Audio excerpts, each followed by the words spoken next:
Thank you. Do you have any idea how humiliating it is when you walk out on stage and the first thing you have to do is lower the mic stand? That's like being at a girl's house and you're gonna have sex and she hands you a condom and it's a Magnum. And you have to go, do you have other options? Or some newspaper I could stuff in that one? And I wasn't gonna talk about dick photos, but now I'm going to for a second. I have so many photos of my own dick on my phone. I can't hand my phone to a family member. Like, if I was having a stroke and my mother's like, quick, I'll dial 911, I would have to go, fuck it. I'll be all right, Ma, you know. But my generation, I'm 46, we're having a difficult time navigating this save everything technology. You know, because I remember a point in history where you could just lie about what you said. You know, I'm 46, so I guess 20 years ago I would say something and an hour later someone's like, remember you said that? Like, no, I didn't. And it's like, all right, my word against yours. And we're getting in a lot of trouble with the tech. Can you imagine in high school in the 80s if someone had told you this technology was coming? I mean, none of us saw this coming. You know, just stay alive because someday soon you're gonna hold a glass telephone and you can use that to take a picture of your dick and send it to any woman in the world. I wouldn't even ask if it made phone calls. I'm having a great summer and a nice time here. I've been thinking about getting a gun. Just to have it, like, it's not necessary that I really want to use it, but I kind of think it'd be fun just to show off.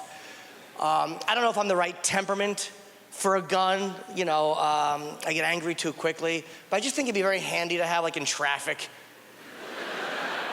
Again, you don't kill anyone, but someone cuts you off. How nice would it be to pull up and then just like beep, beep, beep, you know, just show. Oh, you know, and you really freak them out, you point it at your own head.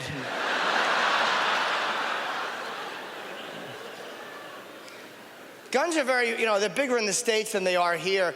And I have mixed feelings about them. Like, I have a friend, he's a hardcore gun advocate, but he doesn't believe that you should have to do any paperwork to own a handgun. And I'm like, I believe in guns, but if you're too impatient to fill out the paperwork for a gun, I don't want you having one.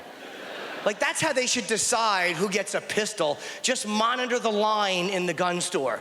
You know, if there's a guy like 4 people back going, come on, come on, come on, come on, come on. I gotta be out of here by 2 o'clock, let's go. I would like to go and like look at a rifle and then just ask creepy questions to the clerk. Like, just pick it up and go, think you could hit the center of a politician's tie?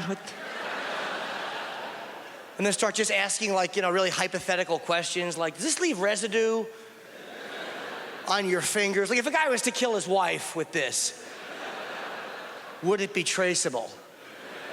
And keep that face on until he actually gives you. But I'm 46 and I realize I can be the victim of random violence. A lot of people don't think it can happen to them.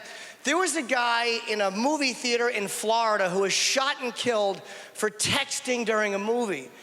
And like most of you, I hear that, I have mixed feelings. Shouldn't shoot and kill people. Shouldn't be texting in a movie theater either, you know.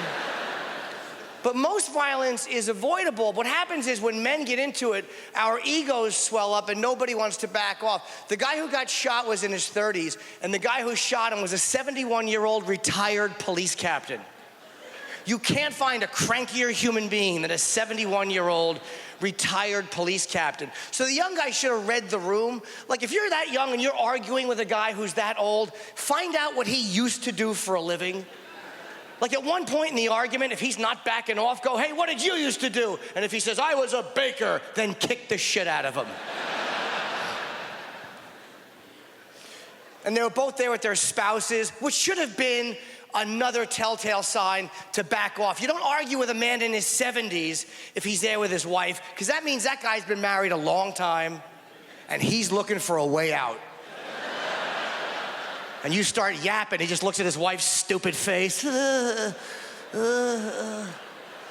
He's like, fuck it, I could just kill this guy, go to prison, go on vacation, you know? Better food, more sex, nothing to, you know.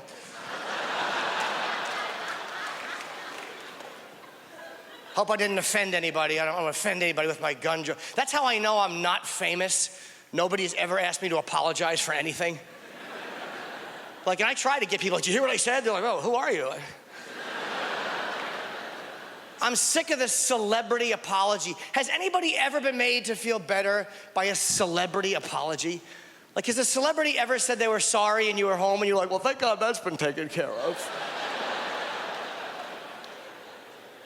What the fuck is wrong with us? Like Phil Robertson from Duck Dynasty. They wanted him to apologize for saying he was against gay marriage. I don't even like the stance he took, but A&E was like, we had no idea he felt that way. I know, what are the odds? He's a born-again Christian. What are the odds he's against gay marriage? 100%, those are the odds. Here's the rule of thumb. When the entire family looks like the Unabomber, they're against gay marriage. But who cares if he's against gay marriage? I'm for it. I'm a grown man. I don't need a reality show person to tell me how to feel. I'm not ambiguous. Like, gee, I don't know how to feel about homosexuals. I hope some ZZ Top-looking motherfucker makes a statement. So. You know, and he said something like, I'm against, you know, homosexuality, bestiality, fornication. Like, I understand why gay people were pissed off. Like, nobody wants to be mentioned right before bestiality. I get why they were annoyed. Like, gay people are not irrational if they're like, look, you don't have to love us, but can you separate us from the goat fuckers by more than a comma, you piece of shit? Thank you very much, everybody. Enjoy the rest of your evening. Thank you.